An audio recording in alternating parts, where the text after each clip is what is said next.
අද රටේ මම හිතන්නේ වැඩිම කතා කරන මාතෘකාව සොරකම දූෂණය. ඒ අවස්ථාවේ තමයි අපිටත් ලංකාව අද ප්‍රචලිත වෙලා තියෙන්නේ මම හිතන්නේ යුද්ධය අවසන් වුණාට පස්සේ ලෝකයේ දූෂණය වැඩියෙන්ම තියෙන රටවල් අතරින් ඉහළම ස්ථානයක් ගන්න රටක් බවට තමයි අද ලංකාව පත් වෙලා තියෙන්නේ. ට්‍රාන්ස්පරන්සි ඉන්ටර්නැෂනල් කියන ආයතනයෙන් සඳහන් කරලා තියෙන ආකාරයට ඉතාමත් උසස් තත්ත්වයක් පවත්වාගෙන යනවා දූෂණ අතින් ලංකාව. දියුගුණසේකර මහත්මයා මෙතන ඉන්නවා අපේ සභාපතිතුමා. හොඳ කාර්යභාරයක් ඉටු කරන එතුමා අපේ කෝප් ආයතනයේ. ඒ ආයතනයේත් අපිට එළිදරව් වුණා. අවුරුද්දකට සභාපතිතුමනි අවුරුදු අපි ලංකාවේ අයවැය බිලියන 1000ක් ගත්තොත් බිලියන 150ක් නැත්නම් 250ක් ඇමතුමනි මේ රටේ අපි පුච්චලා දාන්නේ දූෂණයට. රජයේ ආයතන ගත්තත් එහෙමයි. විශේෂයෙන්ම රජයේ ආයතන ගත්තොත් පාඩු ලබන ආයතන ගත්තොත් දූෂණය ගත්තොත් බිලියන 100කට ආසන්න ප්‍රමාණයක් පාඩු ලබනවා. එතකොට අයවැයෙන් 125ක් වගේ ප්‍රමාණයක් 25% of the budget is for corruption. ඒ විතරක් නෙමෙයි සභාපතිතුමනි මේ දූෂණය තියෙනකොට මේ නම් කරලා තියෙන ආකාරය අපේ මන්ත්‍රීවරු විපක්ෂයේ මන්ත්‍රීවරු සඳහන් කරපු ආකාරයට දූෂිත ආණ්ඩු ගත්තාම ලංකාවේ දූෂිත ආණ්ඩු ගොඩක් තිබ්බා. දූෂණයෙන් ඉහළම ආණ්ඩු වශයෙන් මේක නම් කරන්න පුළුවන් කියලා ට්‍රාන්ස්පරන්සි ඉන්ටර්නැෂනල් ආයතනය කියලා තියෙනවා. මේකට ඇමතුමනි විශේෂයෙන්ම හේතු වන්නේ ඔබතුමාලා ගේනවා විශේෂයෙන්ම පොදු කොන්ත්‍රාත් ලියාපදිංචි කිරීම. ගමේ ප්‍රාදේශ සභාවේ සභාපතිතුමාට හරි පළාත් සභාවේ කොන්ත්‍රාත් ටිකකට ඇරෙන්න රටේ වෙනත් දේවල් සංවර්ධන ව්‍යාපෘති බැලුවොත් නැත්නම් වෙන ව්‍යාපෘති බැලුවොත් ඒවට කොන්ත්‍රාත් නැහැ. දැන් මේ සඳහන්ව විශේෂයෙන්ම සභාපතිතුමනි මම උපුටා දක්වන Transparency of Regulatory System කියන ලියවිල්ලෙන් US Department of State මෙහි ලංකාව ගැන foreign and domestic investors open complaint that regulatory system unpredictable due to outdated regulations, rigid administrative procedures and excessive leeway of bureaucracy direction. Effective enforcement mechanisms are sometimes lacking. Lack of sufficient technical capacity in the government of review financial proposals for private infrastructure projects also creates problem during tendering. An example, weakness of regulations occurred in mid-2006 when the police and government agencies closed 2 satellite television broadcasting stations for not possessing required licenses. The 2 stations remained closed for over 5 months before various government agencies reauthorized their operations. And it further states, during the past few years, the government awarded several key infrastructure projects Chinese companies outside tender process. මේ සඳහන් සභාපතිතුමනි ඔබතුමා අහුම්කන් දුන්නොත් ඇමතුමනි හොඳයි ඇමතුමාගේ අවධානය අපි යොමු කරන්න කියලා ඉල්ලා හිටනවා. ඇමතුමා ඔබතුමා ඉදිරිපත් කරපු හින්දා මේ සභානායකතුමාත් ඉන්න අවස්ථාවේදී සභානායකතුමනි මේ සඳහන් වෙනවා during the past few years the government awarded several key infrastructure projects to Chinese companies outside the tender process. Tender කටිපාටියක් නැහැ. ඒ වගේම they included 300 megawatt coal power project, a fuel bunkering project, a large port construction project and an airport project in the southern district of Hambantota and several road construction projects. In addition, the government has promised oil exploration rights to India and China outside tender process. දැන් මේ Transparency International එක තියෙන දේවල් ඔබතුමාලා හොයලා බලන්න ඉස්සරින් Transparency කියන එකේ වචනේ තේරුම දන්නෙත් නැහැ.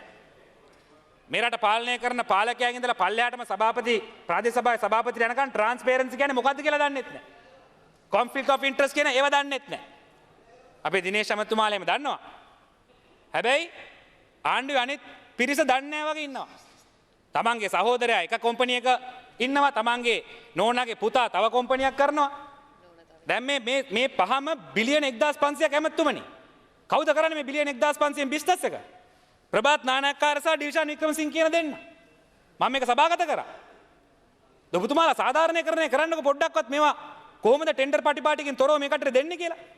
චීනෙන් ගන්නවා 7.2යි 6.8යි පොලි අනුපාතය. ලයිබ අනුපාතය 3යි. 2.8යි. ජර්මනියෙන් එංගලන්තයෙන් ජර්මනිය මම දැක්ක ගාලට යම්කිසි නියෝජක කතානායකතුමත් මම හිතන්නේ ඉස්පිරිතාලයක් දීලා තිබ්බා. 2.8යි පොලි අනුපාතය. දැන් චීනය ඔබතුමාලා රජයෙන් නෙමෙයි ගන්න මේ ණය. චීනයේ පෞද්ගලික බැංකුවකින්. දැන් ඔබතුමාලා දන්නවා ඔබතුමාලගේ මං හිතන ගොඩක් ඩොලර් ප්‍රමාණයක් තියෙන ඇමතිවරු ඉන්නවා. අපි බැංකුවේ දැම්මොත් අපිට හම්බෙන්නේ 3.2යි නැත්නම් 3.5යි පොලි අනුපාතය. ඒ ඩොලර් වලට අනුපාතය ඇමතුමනි. රුපියල් වලට හැරෙව්වොත් 128ක් වගේ පොලි අනුපාතයක් අවුරුද්දකට. රුපියල අගයට හැරෙව්වොත් ඩොලර් වලින් 107ක් කියලා කියන්නේ රුපියල් වලින් 128ක් නැත්නම් 30කට අධික ප්‍රමාණයක්. දැන් ඔබතුමාලා රටේ අනුර කුමාර දිසානායක මන්තුමා කිව්වා වගේ නැව්වෙන්නේ නැති වරායක් හදලා බිලියන ගාණක් වියදම් කරලා මේ කාර්යභාරය කරලා තියෙන්නේ 7.2යි 6.8යි චීනයේ පෞද්ගලික ආයතනින් ගත ණයකින්. ඒ ගත්ත පමණක් නේ ඔබතුමාලා 130ක් 140ක් වගේ ප්‍රමාණයක් කොමිස් මුදල් ගෙවනවා ඒවට. ඒ වගේම ආපහු ඒ කොන්ත්‍රාත්තුව ලබා දෙන්නේ චීන ආයතනයකට. එතකොට ඔබතුමාලා සංචාරක වෙනවා කියලා කියනවා. සංචාරකයෝ වාහන කර්මාන්තය සම්බන්ධයෙන් ඊයේ අපි කතා කරා ඊයේ දවසේ වාහනේ කර්මාන්තශාලාවේ රාජගිරියේ මං ඊයේ හම්බුණා ඒ කට්ටිය 35ක් ඉන්දියාවෙන් ගෙනාපු සේවකයෝ. එතකොට සුද්ධ 35ක් කියලා කියන්නේ ඉන්දියාවේ කළු වෙන්නත් පුළුවන් සුදු වෙන්නත් පුළුවන් ඉන්දියාවේ ආවි පිරිසක්. දැන් එතකොට මේ චීනෙන් එනවා විශාල පිරිසක් 50000ක් වගේ ප්‍රමාණයක් ඉන්න ලංකාවේ විල සේවය කරන මේ සුද්ධෝ කියලා කියන්නේ සංචාරකයෝ නෙමෙයි මේ. අපෙන් ගානක් හම්බ කරන්නේ නැණෙව්. අපේ සේවකයාට වැඩ කරන්න මේ රස්සාවක් කරගන්න අවස්ථාවක් නැහැ. දැන් හම්බන්තොට පැත්තේ සූරකාරයෝ ඔක්කොම සුද්ධෝ කියලා ගන්නේ. දැන් හම්බන්තොට පාරේ බස් එකකටවත් අවුනොත් එහෙම චොන්හොයන් ගාලා චීනෙක් අහුවෙන්නේ. එච්චරට බල්ලෝ ගත්තොත් බල්ලොත් චීනෙන් ගෙනාව බල්ලෝ. ඒ පැත්තේ. දැන් මේක ඔබතුමාලා අපිත් එක්ක චීනෙත් එක්ක අපේ කිසිම අමනාපයක් නැහැ. අපි ඔබතුමාලාට කියන්නේ විනිවිදභාවය, ට්‍රාන්ස්පරන්සි, කොන්ෆ්ලික්ට් ඔෆ් ඉන්ටරෙස්ට් මේවා ගැන පොඩ්ඩක් දැනුවත් කරන්න. මේ ලෝකේ මූලධර්ම මේවා අපි ගෙන ආපේවා නෙමෙයි. මට මන්ත්‍රී වුණාට පස්සේ මගේ අම්මා දාන්න බෑ ලේකම් වශයෙන්. ඒවා කළ නොයුතු දේවල් දාන්න පුළුවන් නීතියෙන් ආබාධයක් නැහැ. හැබැයි ඒවා නොකළ යුතුයි. මේවා පොඩ්ඩක් ඉගෙන ගන්න බටහිර රටවල් වලින්. බටහිරට අපි කැමති නැහැ. හැබැයි මේ සම්ප්‍රදායන් තමන්ගේ මල්ලා තමන්ගේ සහෝදරයෝ තමන්ගේ ලේකම්ලා කොම්පනි ගන්න ලේකම්ලා දානවා. බිලියන 4.2යි කොහෙන්ද මේ සල්ලි මේ ලේකම්ට ඇවිල්ලා තියෙන්නේ? දැන් ඔබතුමාලා කියනවා දැන් මේවා සංවර්ධනය අපි එපා කියන්නේ නැහැ ඇමතුමනි. කොන්ත්‍රාත් හොඳයි. ටෙන්ඩර් පටිපාටි අනුගමනය කරන්න ටෙන්ඩර් වැඩි ටෙන්ඩර් වලත් හොරකම් වෙනවා. අපි පිළිගන්නවා. ටෙන්ඩරේ ලබලා දෙන්නේ දැන් ටෙන්ඩර් දාලා තියෙනේවේ ටෙන්ඩරේ තමන්ගේ පාක්ෂිකයාට නෙමෙයි නම් ඒ ටෙන්ඩරේ දෙන්නේ නැහැ රිලීස් කරන්නේ නැහැ මුදල් අමාත්‍යාංශය. මම දන්නවා ඒවා මම උදාහරණ කීපයක් දෙන්නම්. මට ඒ ටෙන්ඩර් දාපු මිනිස්සු මැවිලා කිව්වා සර් අපි ටෙන්ඩර් දාලා තිනවා පළවෙනි ස්ථානෙට අපි පළවෙනි ස්ථානේ හම්බුන්නේ නැහැ. ඒක රිජෙක්ට් වුණා දෙවෙනි තැනට අපි ඉන්නේ අපිට දෙන්නේ නැහැ. ඇයි? තමන්ගේ නෝනාගේ කවුරු හරි ඉන්නවා තුන්වෙනි ස්ථානේ. දැන් මෙහෙම කරන්න බෑ රටවල් ගෙනියන්න බෑ. තව අවුරුදු 30 40යි මේ ඉන්න අපේ මන්ත්‍රීවරු ඇමතිවරු ජනාධිපතිවරු ඔක්කොම ජීවත් වෙන්නේ. යනකොට ඕවා කඩ ගහගෙන යන්නෙත් නැහැ. ලක්ෂ 100කට වැඩිය වියදම් කරගන්නත් බෑ ඉන්න ජීවිත කාලය තුර. හැබැයි හම්බ කිරීමේ සීමාවක් නැහැ මේ ආණ්ඩුවේ සභාපතිතුමනි. විශේෂයෙන් මේ සඳහන් කරනවා study pointed Transparency International rank in Sri Lanka high on defense corruption. දැන් මේ ගැන කවුරුත් කතා කරන්නේ නැහැ. කතා කරන්න බයයි. මොකද්ද මේ කියන්නේ? Transparency International yesterday put Sri Lanka among countries that scored low on promoting accountability in multi-million-dollar defense transactions.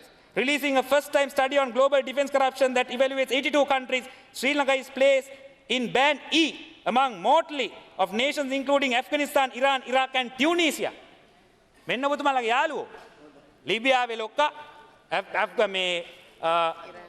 ඉරානයේ ලොක්කා Siriya වෙනිසුවාලේ මෙන්න ඔබතුමාලගේ යාළුවෝ. අපේ දිනේශ් ඇමතුමාලා එහෙම ඇරියානම් විදේශ ඇමතිලා කරලා ඔන්න එංගලන්තේ ජර්මනිය හොඳ රටවල් වල ගිහිල්ලා යාළු කරන්නේ. හැබැයි කවුද අරින්නේ? අර සචින් වාස් මහත්තයා අරනවා මන්ත්‍රී කෙනෙකුත් නෙවෙයි මන්ත්‍රී කෙනෙක් ඇමති කෙනෙක් නෙමෙයි. හැබැයි දැන් ඩීෆැක්ටෝ මිනිස්ටර් ෆොරින් මිනිස්ටර් එතුමා. ඉතින් මොන දැනුමක් ඇතුවද මෙතුමාලා ගිහිල්ලා කතා කරන්නේ පිටරට මේ රටවල් එක්ක. මේ සඳහන්ව ඇමතුමනි විශේෂයෙන්ම despite Sri Lanka scores low, so did 70% of the countries that were surveyed showing a seriousness of corruption in the defense sector. මේ සඳහන්ව සභාපතිතුමනි despite emerging from a 3-decade war in 2009, the study pointed out that Sri Lanka weapons procurement and payment policies remain opaque with few measures of transparency. It also pointed out that the country executive power almost exclusively control the defense sector. මෙන්න ඉතා වැදගත්. Including authorizing payments that are not vetted by parliament or other departments. එවැගේම a principle of open companies assessed to be likely to be undermined in practice, while tender boards of anti-collusion efforts are lacking in effectiveness. There is no transparency at all regarding control of agents of subcontractors or finance packages. දැන් මේ කොන්ත්‍රාත් ලබලා දුන්නාන් tender කැඳවුවා නම් ඒත් ප්‍රශ්න තියෙනවා. අපි කියන්නේ ඒ ප්‍රශ්න පස්සේ බලාගමු. හැබැයි අපි ඔබතුමාලට කියන්නේ සභාපතිතුමනි මේ ආණ්ඩුවේ කාර්යභාරය කරගෙන යන ආකාරය වැරදි. අපි ඇත්තටම ආඩම්බර වෙනවා ඩියුගුණසේකර මැතිතුමාලා වගේ තාම කොන්දක් තියෙන කොන්දේ කෑල්ලක් හරි ඉතුරුලා තියෙන දේශපාලඥයෝ මේ ආණ්ඩුවේ ඉන්නවා. එතුමා කෙලින් කතා කරා. එතුමා කෙලින් කතා කරලා එතුමා දෝෂාභියෝගයේ සම්බන්ධයෙන් එතුමාගේ අදහස් දැක්වුවා. හැබැයි එහෙම සම සමාජ පක්ෂ වලට අයත් සමහර නායකයෝ ඉන්නවද? අද මුනිමත රකින්නවා. ගොළු වෙලා. තමන්ගේ දේශපාලන දැක්ම අද පරිත්‍යාග කරලා තියෙන තමන්ගේ ඇමතිකමට. තමන්ගේ සුඛ විහරණයට. හැබැයි මෙතුමාට අපි ගරු කරනවා. එතුමා කතා කරා කෙලින් කතා කරන්න ඕන දේ ආණ්ඩුව ඉඳගෙන හරි එතුමා ඒ දේ ප්‍රකාශ කරා. විශේෂයෙන්ම one more minute sir. විශේෂයෙන්ම බලන්න ඔබතුමාලා ඇමතිවරු කියන්නේ මොකද්ද මෙතුමා කියන්නේ? මේ තිස්ස විතරන සහෝදරයා මේකේ සහෝදරයා කියලා තියෙන්නේ යහපාලනයක් නොමැතිව රටක් සංවර්ධනය කරන්න බෑ. ධනපති පන්තියට විතරක් සහන දීමේ රටක් නංවන්න පුළුවන් කමක් නැහැ. යුද්ධය අවසන් කිරීම සතුටක්. නමුත් වැඩ කරන ජනතාවට සංවර්ධනයේ ප්‍රතිඵල ලැබිය යුතු ඇතයි තිස්ස සහෝදරයා පැවසුවේ. මේ ආණ්ඩුවේ ඉන්න ඇමතිවරු අපිට කියනවා. මේක තමයි ප්‍රශ්නේ සභාපතිතුමනි. එතුමන්ලා කතා පවත්වනකොට කියනවා යහපාලනයක් මේ රටේ නැහැ කියලා. මේ රටේ දේශපාලන නිදහස නැහැ. මේ රටේ නීතියක් නැහැ. අද මොනවද වෙන්නේ? අද අධිකරණයට පත් කරලා තියෙනවා. තමන්ගේ හොඳම යාළුවා අධිකරණයේ අද උඩම තැන ඉන්නේ. නඩු අහන්න එතුමා අපි කිව්වාම අධිකරණයට කියලා ඔබතුමාගේ අඳුරන පුද්ගලෙක් අවුරුදු 38ක් අඳුරන පුද්ගලෙක් අවුරුදු ගාණක් ඉන්න පුද්ගලෙක් ඔබතුමා ඩිරෙක්ටර් මෙතුමාගේ ආයතනේ ඒව කමන්නේ ගණන් ගන්න එපාලු මං නඩු අහන්න. Thank you. වෙන ලෝකේ කොහෙවත් සභාපතිතුමනි Next honorable Sarana Gunawardena. No, thank you very much.